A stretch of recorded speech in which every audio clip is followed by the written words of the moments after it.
اعوذ باللہ من الشیطان الرجیم بسم اللہ الرحمن الرحیم رب اشرح لی صدری ویسر لی امری واحلل عقدۃ من لسانی یفقہوا قولی اللہم فقہنا فی الدین رب زدنی علما۔ ذکر خفی کی قرآنی اصول۔ قرآن کریم نے اس کا پورا طریقہ ارشاد فرمایا دیا وذکر ربک، اپنے پروردگار کو یاد کر، فی نفس کا دل میں تضرعاً، عاجزی سے، وخیفتاً اس کی عظمت کا لحاظ رکھتے ہوئے، ہیبت الہی کو تصور میں لاتے ہوئے، ودون الجہر من القول، بغیر آواز نکالے، زبان بند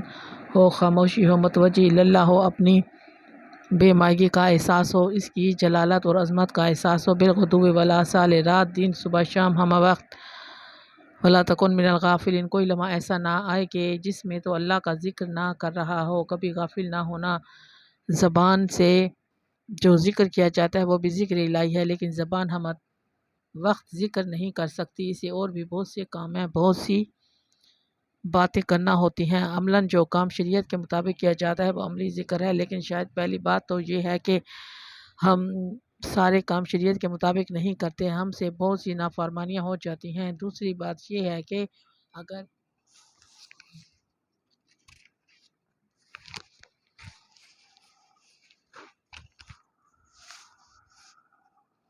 اگر کوئی ایسا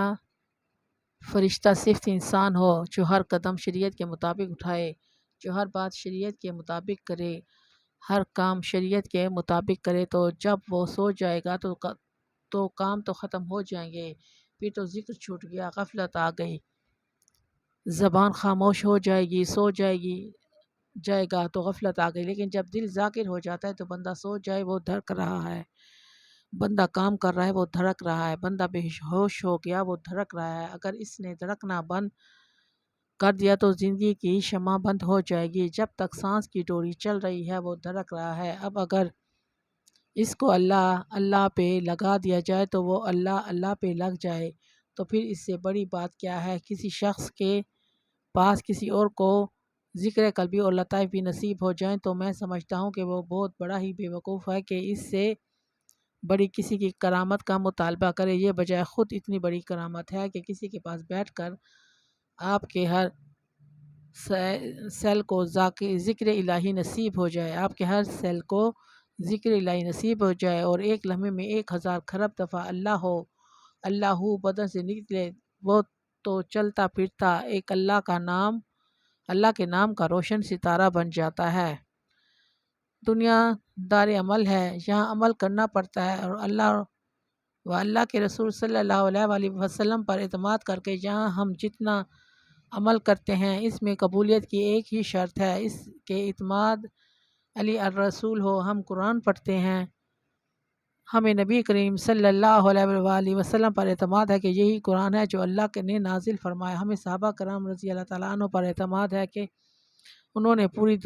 دیانت اور امانت سے وہی قرآن آگے منتقل کیا، ہمیں تابعین، تبع تابعین، علماء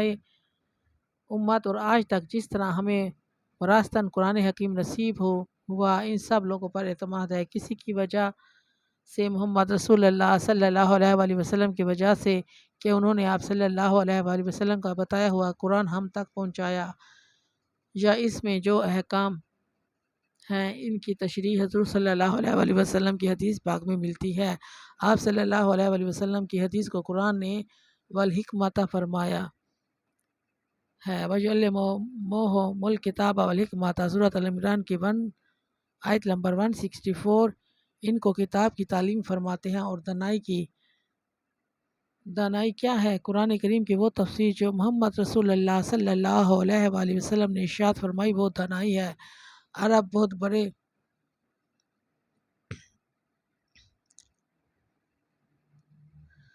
زبان دان تھے، کوئی آیت کریمہ نازل ہوتی تو حضور صلی اللہ علیہ وسلم وہ آیت سناتے اور کئی دفعہ استفسار فرماتے، پوچھ لیتے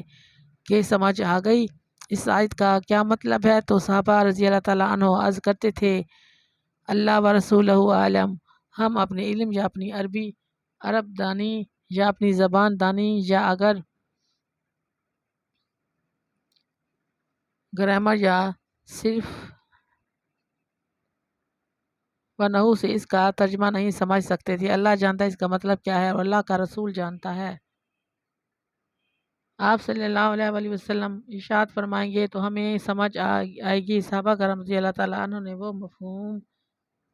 حضور صلی اللہ علیہ وآلہ وسلم سے سنا۔ حضور صلی اللہ علیہ وآلہ وسلم کے سامنے اس پر عمل کیا، نمازیں پڑھی، روزے رکھے، وضو کیے، جہاد کیا، کاروبار کیا، تجارت کی، شادیاں کی،